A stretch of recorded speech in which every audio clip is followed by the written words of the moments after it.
Bonjour. Du coup, je vous retrouve pour une nouvelle vidéo en direction d'Auckland. Du coup, ça fait maintenant 4 jours qu'on est en Nouvelle-Zélande. Je vous ai pas pris plus tôt parce que besoin de de se reposer, d'atterrir, on va dire. Donc du coup, je vais vous faire un petit récap du départ et de ce qu'on a fait jusque-là en Nouvelle-Zélande. Alors, pour remettre un peu le contexte, on avait un appartement ensemble en France. On avait chacun notre travail. Et ça fait maintenant 1 an et demi, je dirais, que on a ce projet de partir en Nouvelle-Zélande pour une année. Voilà, donc au fil des mois, on a mûri notre projet, on a fait les démarches administratives qu'il fallait. Donc on a demandé notre visa, acheté nos billets d'avion, pris une assurance santé pour ici en cas de problème. Le 6 septembre, on a rendu notre appartement.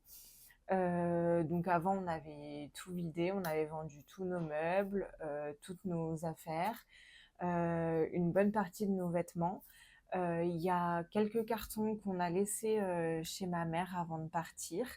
Et le reste, bah, on l'a avec nous, mais vraiment le strict minimum. Ça faisait 2 semaines qu'on faisait un peu les au revoir aux amis, à la famille, etc. Et donc on a vendu l'appartement un vendredi.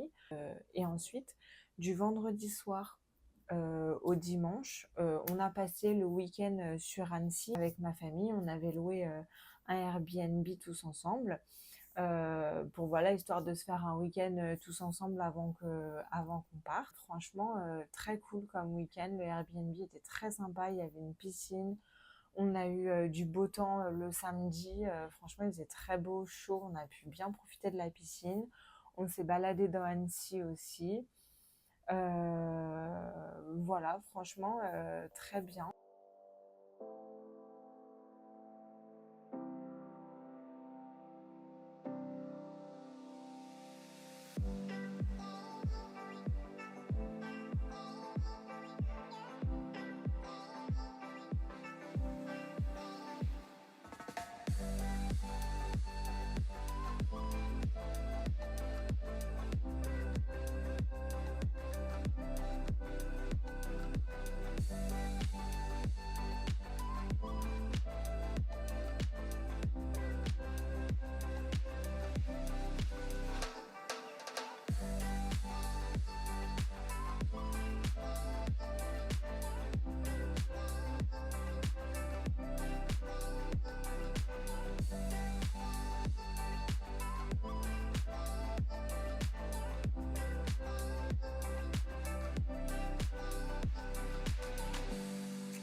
On est parti le dimanche après-midi, direction chez ma mère. On avait 5 heures de route pour y aller. On avait la voiture pleine à craquer parce que du coup, on avait tous nos cartons qu'on a laissés chez ma mère.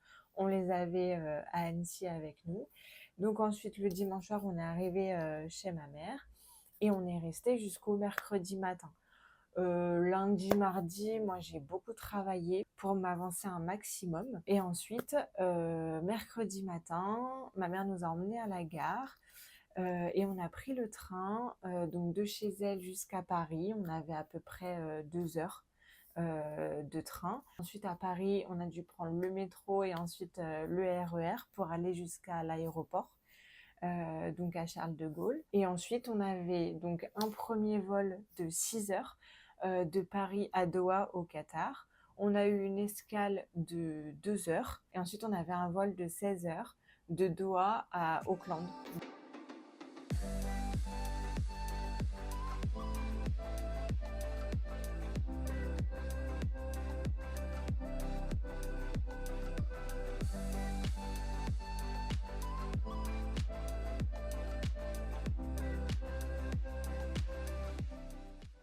Et une fois à Auckland, donc on est arrivé sur Auckland le vendredi matin à 3 heures du matin. Donc après, il a fallu passer les contrôles, surtout en Nouvelle-Zélande, il y a des contrôles de biosécurité. Par exemple, il faut déclarer tout le matériel de randonnée, si on a de la nourriture, des boissons avec nous, etc. Tout ça, c'est très contrôlé. Donc, on a passé ces contrôles-là. Et ensuite, je crois qu'on a attendu une demi-heure avant d'avoir le premier bus, la navette, de l'aéroport jusqu'au centre-ville d'Auckland. Voilà, et ensuite on a dû arriver vers 6h, 6h30 peut-être vraiment au centre-ville d'Auckland. Donc après on a été à l'auberge de jeunesse, qui était de mémoire, qui était à 20 minutes à pied. Mais du coup on avait vraiment nos gros sacs de backpacker quoi. Euh, Celui de Marvin, il fait 17 kilos, je crois. Et le mien, il est dans les alentours de 15 kilos, il me semble. Euh, donc, ça pèse quand même un peu. Plus, on a nos petits sacs à dos qu'on prend pour nos promenades, etc. Euh, donc voilà, donc on arrive à l'auberge de jeunesse vers 6h30. Donc le check-in était à 15h.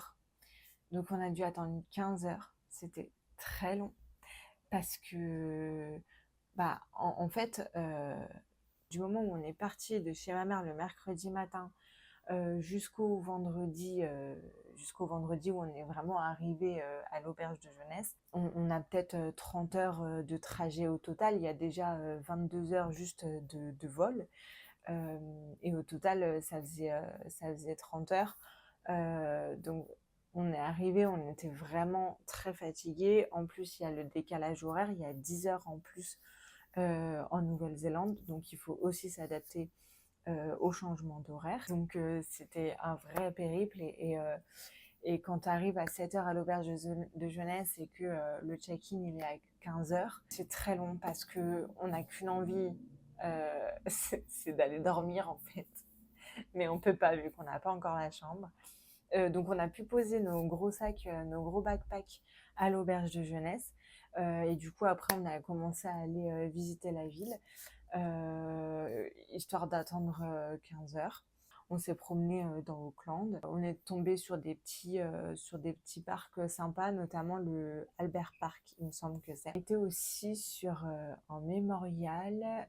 Enfin, je sais que c'est un lieu sacré ici. J'ai plus le nom exact, mais je vous remettrai le nom. Et c'était assez sympa parce que du coup, on avait une vue, c'est en hauteur, et du coup, on avait une vue sur toute la ville, donc c'était vraiment chouette.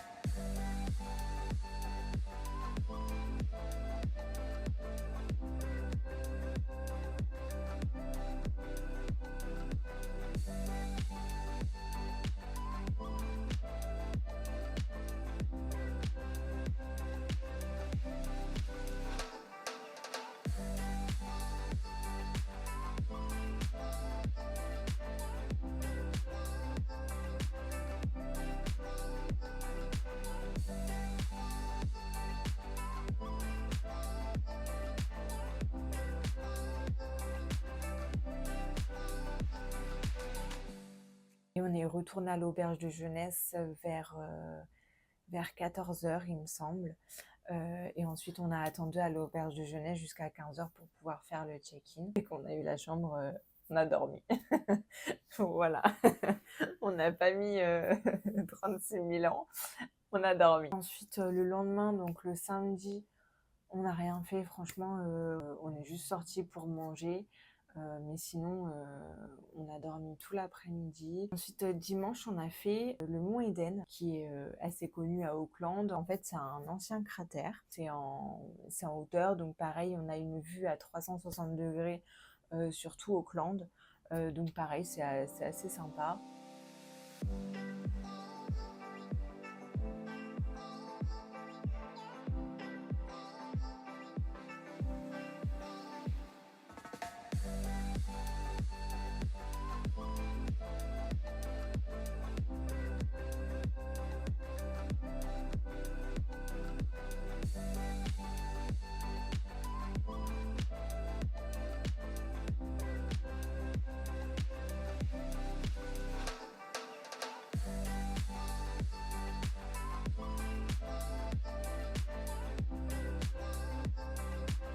on est lundi, on est aujourd'hui. Ce matin, j'ai travaillé toute la matinée. Marvin a été se promener. Ensuite, on a changé d'auberge de jeunesse parce que celle où on était, elle était très bien. Elle s'appelle Lilo à Auckland. Elle est très bien, elle est très grande. Il y a énormément de chambres, c'est en très bon état, c'est très propre, donc vraiment rien à dire. Il y a des endroits pour se poser, il y a une sorte de café où on peut manger, se poser, etc. Il y a évidemment une cuisine commune, il y a un endroit pour travailler. Donc il y a vraiment, c'est vraiment c'est vraiment une très grosse auberge, mais elle est assez chère. En fait, les 2 premières nuits, on les avait réservées avant de partir et elles étaient à un prix assez raisonnable. Et samedi, on a voulu rajouter une nuit. Et là, au niveau du prix, on s'est fait allumer. Donc on s'est dit, on peut pas rester. Donc on peut pas rester une nuit plus parce que vraiment, enfin, on va pas s'en sortir, c'est hors de prix. Et donc du coup, on a cherché une autre auberge de jeunesse, donc celle où je suis actuellement. Pour l'instant, bon, on est arrivé il y a que, enfin, cet après-midi, quoi, mais bon, au niveau du standing, on n'est pas, voilà, c'est pas la même chose. Avant, enfin, dans l'autre auberge, enfin, clairement, on était dans une chambre double avec notre salle de bain, nos toilettes. Donc vraiment, enfin, c'était une chambre d'hôtel en fait, hein, clairement. Là, c'est pas du tout ça. On est dans une petite chambre avec 2 lits simples. Il n'y a pas de toilette, pas de salle de bain, tout est commun. Et l'état est aussi pas du tout le même. Les fenêtres, les vitres, c'est des feuilles de papier. J'espère que cette nuit, il n'y aura pas trop de bruit parce que sinon, ça va être compliqué de dormir. Voilà, mais bon, ça a l'air propre. Et puis bon, ça fait le taf en fait, hein. Voilà. Donc là, on a pris 2 nuits ici et après, on verra si on reste ou pas. En fait, au départ, avant d'arriver en Nouvelle-Zélande, on avait eu des échos parce qu'on connaît plusieurs personnes qui ont fait la même chose ici en Nouvelle-Zélande, qui ont passé une année ici et ils nous avaient dit Auckland, faut pas y rester trop longtemps parce que vraiment la ville elle est pas ouf, elle est moche. Enfin, eux ils aimaient pas. De manière générale, on a eu des mauvais échos sur Auckland et donc l'idée c'est de prendre que 2 nuits et ensuite de voir ce qu'on voulait faire. On voulait pas prendre plus pour pas nous bloquer ici si on voulait bouger après. Le truc, c'est que 2 nuits, en vrai, c'était trop court pour se reposer. Clairement, on a eu besoin de plus. C'est pour ça qu'on a rajouté aussi une nuit à la première auberge de jeunesse. L'idée, là, pour la suite, c'est pour ça qu'on a pris aussi cette deuxième auberge de jeunesse sur Auckland et qu'on n'a pas bougé encore d'Auckland. Malgré la ville qu'on n'aime pas particulièrement, j'y reviendrai. Mais en fait, on aimerait bien acheter un van assez rapidement pour pas dépenser trop d'argent dans les auberges de jeunesse parce que l'air de rien, c'est un sacré budget et que dans tous les cas, on veut acheter un van. Donc autant l'acheter le plus vite possible et économiser sur les nuits en auberge de jeunesse. Pour acheter un van, c'est surtout à Auckland que ça se passe. Et donc l'idée, c'est d'acheter le van le plus rapidement possible. Et une fois qu'on l'a, on bouge. Pour revenir sur Auckland, nous, c'est vrai que bah, maintenant, ça fait 4 jours qu'on y est. Euh, la ville, clairement, on a du mal. C'est pas une ville qui est attrayante. Les rues sont pas, enfin voilà, sont pas belles. Enfin, on trouve la ville un peu moche, il faut dire ce qui est. Il y a des travaux de partout. Les bâtiments sont pas jolis. C'est pas forcément en très bon état non plus. Les boutiques, en fait, les commerces, que ce soit, quand je dis boutique, en fait, c'est les commerces, mais vraiment de manière générale, c'est-à-dire donc tout ce qui est fast-food, restaurant, etc. Même les autres commerces, en fait, ils sont ouverts, mais de l'extérieur, on a l'impression ils sont abandonnés. Enfin, en fait, les devantures sont pas du tout attrayantes, sont pas en bon état. On se demande tout le temps est-ce que c'est ouvert ou pas. Et en fait, c'est ouvert. C'est juste que bah, ça donne pas envie. Tout est petit. Voilà, et le fait que ce soit en travaux, vraiment non, la ville ne donne pas envie. Il y a juste, voilà, c'est les parcs, le Mont Eden qu'on a fait, le parc Albert, qui sont sympas. En fait, les petits coins de verdure, on va dire, sont sympas, mais la ville en elle-même, elle est pas ouf. Dès qu'on peut, on bouge. Ah oui, autre point que je n'ai pas expliqué, c'est au niveau du travail. Donc, je vous ai dit, on avait tous les deux un travail en France. Marvin était brancardier dans une clinique et moi, je travaille dans les ressources humaines. Donc, Marvin, évidemment, brancardier ne peut pas le faire à distance, donc il a quitté son travail. J'ai gardé le mien à distance, donc j'ai mon entreprise de conseil en ressources humaines et donc je travaille ici à distance pour des entreprises qui sont en France. Euh, et donc, je travaille ici à distance pour des entreprises qui sont en France, ce qui nous permet d'avoir un revenu mensuel. Et c'est pour ça aussi que là, l'idée, c'est en fait de bouger d'Auckland et d'aller dans un endroit où Marvin puisse trouver du travail, mais aussi un endroit où moi, je puisse avoir accès à la Wi-Fi et pouvoir travailler à distance. Je vous laisse là pour aujourd'hui et je vous dis à bientôt dans un nouvel épisode.